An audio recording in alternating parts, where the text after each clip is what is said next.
And so Rasulullah sallallahu alaihi wasallam said, whoever has a grain of arrogance in their heart will not even smell Jannah. So this is one of them. But there's many other examples. For example, Allah subhanahu wa ta'ala says, وَلَئِن شَكَرْتُمْ لَأَزِيدَنَّكُمْ. If you're grateful, I'll give you more. If you're grateful, I'll give you more. وَلَئِن كَفَرْتُمْ فَإِنَّ عَذَابِي لَشَدِيدٌ. But if you're ungrateful, know that the punishment is severe. And so the law is set forth. This is a law that governs how much rizq are you going to get. The scholars said, hamd and shukr is a way of hunting for new blessings. Look at what you have, say alhamdulillah ya Rab, you hooked me up. And Allah will give you more. And so, this is a law that's governing society. This is a law that's governing the realm of rizq. If a person is grateful, Allah subhanahu wa ta'ala promises He will give them more. But this is conditional. When will you get more? If you're grateful. And so, gratefulness, many of us, we don't realize how Allah has set us up. In the past, people didn't have, whatever that we have today. Now we're used to a society, we're used to instant gratification. When the internet first came out, we had dial-up modems, right? So you used to connect to the internet, and they used to go, and after like 10 minutes, you'd be online. And then you'd look at a website from India or somewhere, and you'd say, whoa, look, I'm reading stuff that somebody on the other side of the world wrote in only 10 minutes, and we would be amazed.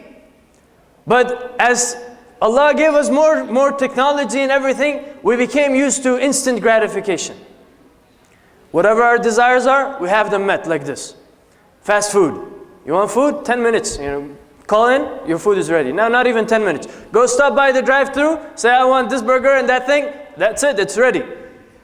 If you get on the traffic light, what this have done is people have lost the sense of appreciation, and also impatience has grown on top of that.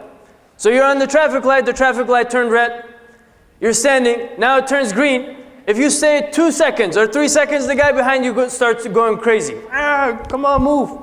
Right, so all of this is happening because we have lost gratitude.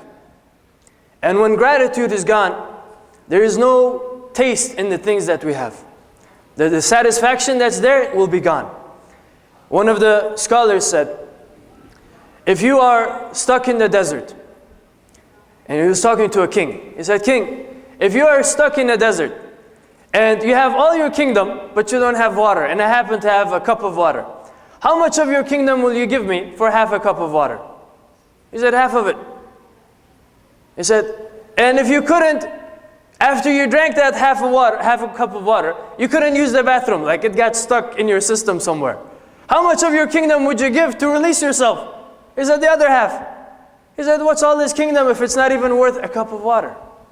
Right, so a lot of people, they seek this worldly gain, and they seek it without gratitude. They go after it, they say, okay, let me get this more, get this more, get this more. And the more they get, the more they want. Because Rasulullah sallallahu alaihi wasallam said that if the son of Adam had a valley of gold, he'll want another valley. This is the nature of the nafs. But if a person starts to become grateful, look, whatever you have, you say, alhamdulillah, whatever you have will be enough for you. It will be enough for you, and you will have satisfaction in that. And that's why the scholars, they said, when Allah subhanahu wa ta'ala started Surah Al-Fatiha, the first thing He said is, Alhamdulillah. Alhamdulillah. Alhamdulillah is not just a word. The scholars, they said, it has two different kinds of meaning. Number one is it's a statement of fact. Statement of fact, meaning, if you say Alhamdulillah, it means Alhamd. All the praises is due to Allah. It's a fact. Somebody praises somebody, says, MashaAllah, you're a beautiful, handsome brother. He's praising Allah. Why? Because Allah created him. So somebody comes to a person and says, MashaAllah, you have a nice job. He's praising Allah. Why? Because Allah gave him the job. So no matter where a praise is given, to whoever the praise is given, it's actually going to Allah subhanahu wa ta'ala. Alhamdulillah. This is the first meaning. But the second meaning is it's an emotional statement. When you say Alhamdulillah, you go apply for that job. Finally they call back, they say, you're hired. It's Alhamdulillah. That feeling you have, this is Alhamd. And what's happening today, when this gratitude is gone, this hamd is being pulled out of the hearts. And when the hamd is pulled out of the hearts, you see the people. If you go to work, On the metro, for example, you see people, their faces depressed. Yeah, what's going on? You're going to work, earning money. You say, yeah, life, you know. So that hamd is gone. When the hamd is gone, there is no satisfaction in life. And so the scholars, they highlighted this law for us. They said, وَإِن شَكَرْتُمْ لَأَزِيدَنَّكُمْ. If you are grateful, you'll have more. Not just more in wealth. You'll have more satisfaction in life. You'll have happiness. You'll have joy in things that you do.